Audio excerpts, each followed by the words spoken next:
Hello guys, welcome to my YouTube channel. I hope कि आप सबकी पढ़ाई एकदम अच्छे से चल रही होगी। बोर्ड्स की अभी रिवीजन चालू होगा आप लोगों का। आप टेस्ट दे रहे हो, सैम्पल पेपर से टेस्ट दे रहे हो जो मैंने पीडीएफ में दी थी तभी। और अभी आपकी प्रिपरेशन को एक बूस्ट देने के लिए मैं इस वीडियो को आपके सामने ला रहा हूँ। प्रेजेंटेशन आपको कैसे करना है बोर्ड्स में, क्योंकि प्रेजेंटेशन बहुत मैटर करता है। पर ज़्यादातर लोग प्रेजेंटेशन को नज़रअंदाज कर देते हैं क्योंकि उनको वो प्रायोरिटी इसको देते ही नहीं है। प्रेजेंटेशन आपकी डूबती नैया को बचा सकती है, ऐसी चीज़ है ये प्रेजेंटेशन। आपको मैं ऐसे सीक्रेट्स बताता हूँ जो आप अगर आपके 30 मार्क्स आने होंगे तो प्रेजेंटेशन के से आपके 35 मार्क्स आएंगे। 40 मार्क्स आने होंगे तो 45 आएंगे, 5 मार्क्स बढ़ जाएंगे प्रेजेंटेशन से। सो चलिए शुरू करते हैं आज की video. Presentation must watch video है ये, प्लीज़ इसे एंड तक देखिए। या तो अभी स्टॉप कर दिए या तो एंड तक देखिए। मैंने इससे पहले चार इंपॉर्टेंट वीडियोस डाली थी। कम समय की है, 5 मिनट के अंदर की है। आप खाते खाते भी इसे देख सकते हो क्योंकि इन्फॉर्मेशन वाली वीडियोस है। केमिस्ट्री के आप PYQs, हर एक चैप्टर के वेटेज, सैम्पल पेपर सारे मैंने इस वीडियो के डिस्क्रिप्शन बॉक्स में दे दिए हैं। फिजिक्स का भी सेम, मैथ्स का भी सेम, और बोर्ड्स आपको फुल एकदम PCM कैसे कवर करना है वो भी मैंने इस वीडियो में बता दिया था। तो आप इस वीडियो को ज़रूर देखें क्योंकि इससे आपको बहुत ही ज़्यादा इंफॉर्मेशन मिलेगी और आपकी प्रिपरेशन एकदम ईजी हो जाएगी। पहली बात, न्यूमेरिकल्स हर उसमें, मतलब हर एक सब्जेक्ट में, मैथ्स, फिजिक्स, केमिस्ट्री। अब आप उसे कैसे सॉल्व करेंगे? आप जब भी कुछ सॉल्व करते हैं एक एक स्टेटमेंट का मार्क्स होता है। जैसे कि न्यूमेरिकल्स में क्वेश्चन दिया होता है, उसमें डेटा दिया होता है कि वॉल्यूम ये है, एरिया ये है, मास की वैल्यू ये है, ग्रेविटी की वैल्यू ये है। बहुत सारी वैल्यूज दी होती है क्वेश्चन में, और उन वैल्यूज को आपको एक लिस्ट में लिखना है। पहले तो एक मेथड फॉलो करिए कि जब आप न्यूमेरिकल सॉल्व कर रहे हैं तो पहले लिखिए गिवन डेटा लिखने के बाद पॉइंटर्स में 1 2 3 4 5 ऐसे आप पॉइंटर्स में डेटा लिखिए जो उसमें दिया है। m = 10 kg वगैरह जो भी डेटा दिया है वो एक ही लिस्ट में लिखिए। गिवन डेटा के बाद फॉर्मूला, जो आपको लग रहा है कि इस सम में ये फॉर्मूला यूज होने वाला है तो फॉर्मूला कॉलम के बाद में वो फॉर्मूला लिखिए।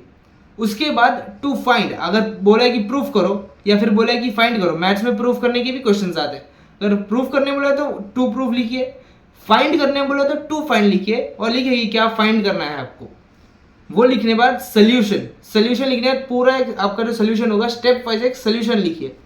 उसके बाद फाइनल आंसर में एक बॉक्स जरूर बनाइए, क्योंकि जो चेकर होता है उसके पास बहुत सारे पेपर्स आते हैं, बहुत सारे अनगिनत पेपर्स आते हैं।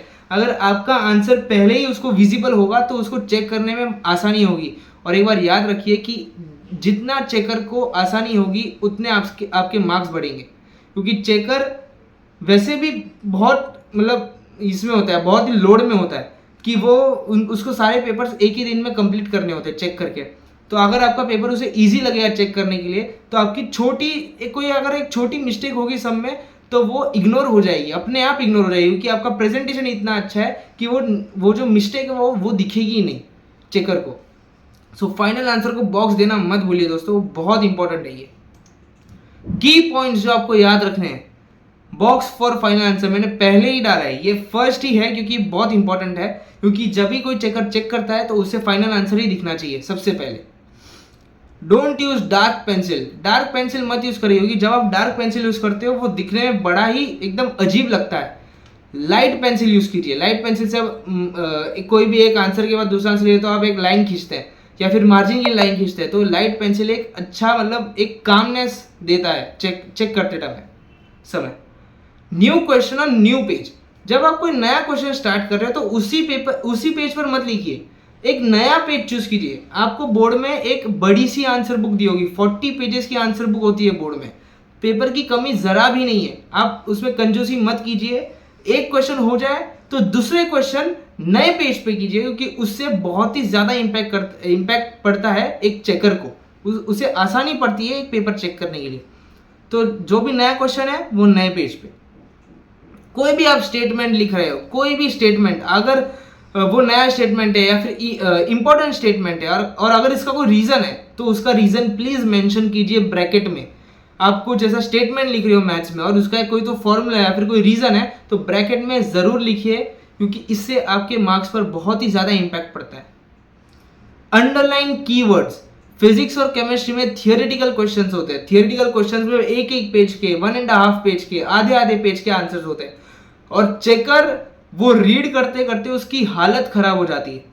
तो जब आप कीवर्ड्स को अंडरलाइन करते हो तो चेकर को सिर्फ वो कीवर्ड्स दिखते हैं, आजू बाजू के वर्ड्स दिखते हैं, और जैसे ही उसको जो जो चाहिए चेकर को कि ये यार ये कीवर्ड्स इस आंसर में होने चाहिए और चेकर को वो कीवर्ड्स दिख गए तो उसका टाइम बचेगा, और अगर उसका टाइम बचेगा तो आपको फुल मार्क्स मिलेंगे उस आंसर में।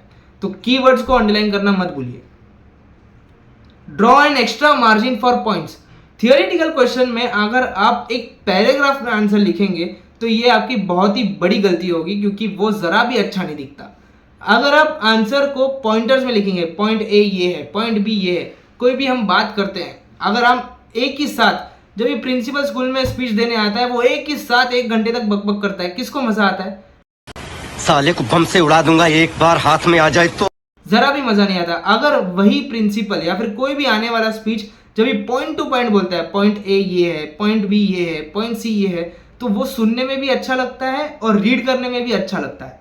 तो कोई भी आंसर अगर आप लिख रहे हैं तो उसे पॉइंटर्स में लिखिए, point A, point B, point C, और वो पॉइंट लिखने के लिए एक अलग मार्जिन ड्रॉ कीजिए कि ए बी सी डी वगैरह वैसा लिखने के लिए। नेक्स्ट, बॉल पेन यूज कीजिए। अगर आप जेल पेन यूज करेंगे, आप लिख रहे हैं कुछ, तो जब आप एक वर्ड लिखते हैं और थोड़ा हाथ सरकाते हैं तो वो इंक स्प्रेड हो जाती है और वो देखने में जरा भी अच्छा नहीं रहता। तो बॉल पेन यूज कीजिए। In case of cancellation don't scribble रहता, तो बॉल पेन यूज कीजिए। In case of cancellation don't scribble, use only 1 strike. जब आप कुछ गलत लिख रहे हैं तो उसे स्क्रिबल मत कीजिए एकदम, और एक बार कैंसिल किया, दूसरी बार कैंसिल किया, तीसरी बार कैंसिल किया, वो जरा भी अच्छा नहीं दिखता। सिर्फ एक छोटी सी स्ट्राइक दिखनी चाहिए कि आपने वो उसे कैंसिल किया। एक छोटी सी स्ट्राइक से समझ जाता है कि वो कैंसिल किया गया है और वो दिखने में भी अच्छा दिखता है। Right answer in terms of points, ये मैंने आपको बोल दिया। Right units wherever required. Chemistry में, केमिस्ट्री और फिजिक्स में बहुत सारी यूनिट्स होती हैं और फाइनल आंसर में अगर आप वो यूनिट्स नहीं लिखते हो तो उसका आधा मार्क्स कैंसिल होता है। अगर वो यूनिट आपने नहीं लिखी है, सेंटीमीटर, मीटर, सेल्सियस वगैरह बहुत सारी यूनिट्स होती है, अगर आपने वो यूनिट नहीं लिखी आंसर में तो आपके मार्क्स जाएंगे, आधा मार्क कटेगा, और आधा मार्क बहुत इंपैक्ट करता है बोर्ड्स की एग्जाम में। सो ये सारे पॉइंट्स आप प्लीज़ एक बुक में नोट करिए और रोज सुबह उठ के इसे रीड कीजिए, क्योंकि आप जेईई दे रहे हैं या फिर सीईटी दे रहे हैं, दोनों का बोर्ड्स का क्राइटेरिया है। सीईटी में आपको 50% से ऊपर लाना है और जेई में 75% से ऊपर लाना है। सो बोर्ड्स के मार्क्स इंपैक्ट करेंगे। सो इन सारे पॉइंट्स को नज़रअंदाज मत कीजिए, इन्हें फॉलो कीजिए, जिससे कि आपके मार्क्स बढ़ जाएंगे। और चलिए एक बोर्ड के पेपर पर हम एक नज़र डाल देते हैं कि बोर्ड का पेपर दिखता कैसे है। ये रहा, ऐसा दिखता है बोर्ड का पेपर। पहले तो आपको सेंटर नंबर लिखना होगा, बाद में फिगर, वो बाद में सीट नंबर जो आपको हॉल टिकट में मिलेगी, सीट नंबर इन फिगर, बाद में सीट नंबर इन वर्ड्स, बाद में कैंडिडेट का सिग्नेचर, बाद में सुपरवाइजर का सिग्नेचर, बाद में ये जो पूरा स्क्वायर है, ये जो पूरा स्क्वायर है उसे एक होलोग्राफ स्टिकर से चिपका दिया जाएगा कि आपकी इंफॉर्मेशन बाहर ना जाए, और बाद में यहाँ पर एक बार को चिपका दिया जाएगा, वो भी सेम, इंफॉर्मेशन बाहर ना जाए इसलिए। सेकंड, हाँ, और आपको ये पेपर मार्केट में कौन सी भी स्टेशनरी स्टोर पे मिल जाएगा। आप इसे एक प्रीलियम लिखने के लिए यूज़ कर सकते हैं। सैम्पल पेपर का पीडीएफ मैं पहले भी दे चुका हूँ और अभी भी दूंगा मैं।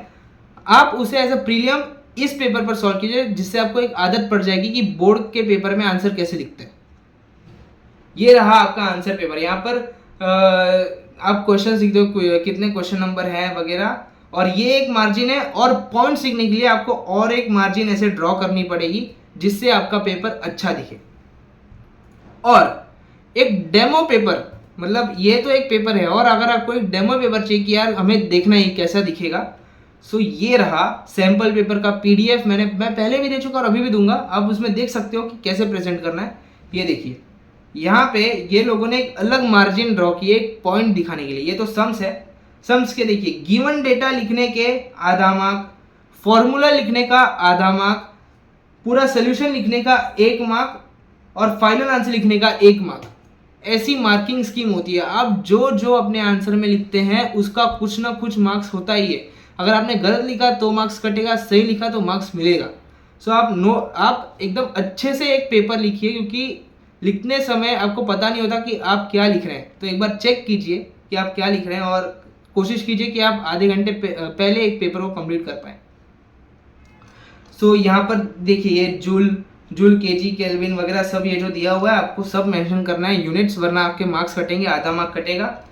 और बाकी एक डेमो प्रेजेंटेशन है। यहाँ पर एक डिफ़ॉल्ट है कि इन्होंने हर एक क्वेश्चन को एक ही पेज में लिखा है, पर आपको एक क्वेश्चन एक पेज में लिखना है, नया क्वेश्चन नए पेज पे लिखना है। पेज की कंजूसाई मत करना। अगर आप नया क्वेश्चन नए पेज में लिखोगे तो ये चेकर को एक बहुत अच्छी हेल्प मिलती है चेक करने के लिए। सो आज का वीडियो यहीं तक। प्लीज़ ये सारे पॉइंट्स फॉलो कीजिए, और जो पहले मैं वीडियोस डाल चुका हूँ वो देख लीजिए। खाना खाते खाते, खेलते खेलते, कैसे भी देख लीजिए, सिर्फ या फिर ईयरफोन रख के सिर्फ सुनिए, क्योंकि ये सारी गाइडलाइंस आपको कोई नहीं बताने वाला, आपके टीचर्स ही बताएंगे। अगर आपके टीचर्स के आप टच में नहीं हो तो ये वीडियो आपके लिए बहुत ही ज़्यादा इंपॉर्टेंट है। अभी के लिए इतना ही, चलिए बाद में मिलता हूँ, पढ़ते रहिए।